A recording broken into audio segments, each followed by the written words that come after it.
Most, hogy a kutyás oldalra tévedtem, elmesélek egy igaz történetet. Hogyan hódított Morzsi kutya, Morzsi a hős nyomkereső véret. Egy napon vidéken megszülettek a kiskutyák.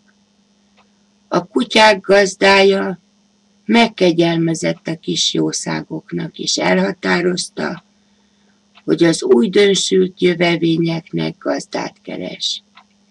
Épp sétálgatott a vásárban, a kezében egy aranyos zsemleszínű nőstény kutyakölyökkel és a 4 szemű fekete fiúkutyával. Arra ment egy nőszemély, és gondolkodott.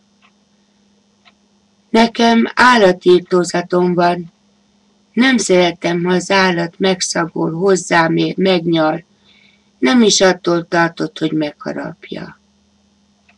De mégis, milyen lehet, ha nekem is lenne egy kis kutyám? Így elmélkedett. A 4 szemű, mert csak így hívta a leendő gazdája, szinte kiválasztotta magának a leendő otthonát. Jó napot kívánok!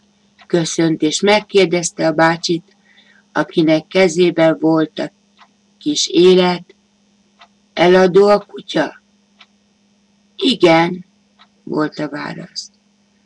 Várjon, mert nem biztos, hogy meg tudom fogni, szólt az asszony.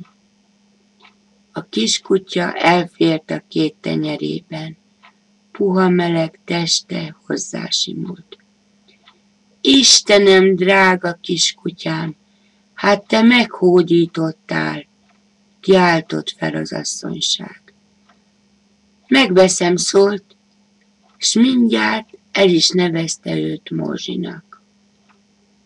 Piros nyakörv került a nyakára, spórázon szépen a kocsihoz mentek. Vezetés közben az asszony ölébe ült. Most hogyan tovább? Elmélkedett a most már az újdonsült kutya gazdája. Lett egy új élet, akiért felelősséggel tartozik.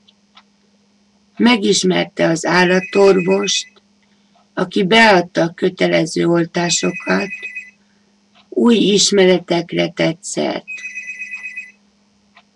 A kékruhás állatorvos addig volt haver, amíg az első betegségekkor a combjába kapta az injekciót.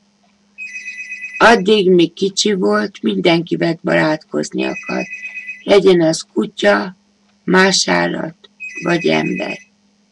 Egyszer, mikor hazaérkeztek, nem a kosarában aludt, nem ám. Az éjszaka leple alatt fölosont az gazdi ágyára, és megjelölte. Ohó, ez már az én területem, vakkangatta. A gazdi aztán reggel rendesen takaríthatott. A gazdiban még ott volt a félsz, egy kicsit, mikor valamiért harciasan ugatott Morzsi. Mit tegyek, jaj, kiáltotta, mert inába szállt a bátorsága rövid időre. De ez csak átmeneti volt. Napról napra életük összefonódott. Gondoljátok, miért hívta a gazdi 4 szeműnek? Mert az fele, mert a szeme fölött, a fekete szőrzeten 2 zsemleszínű folt volt.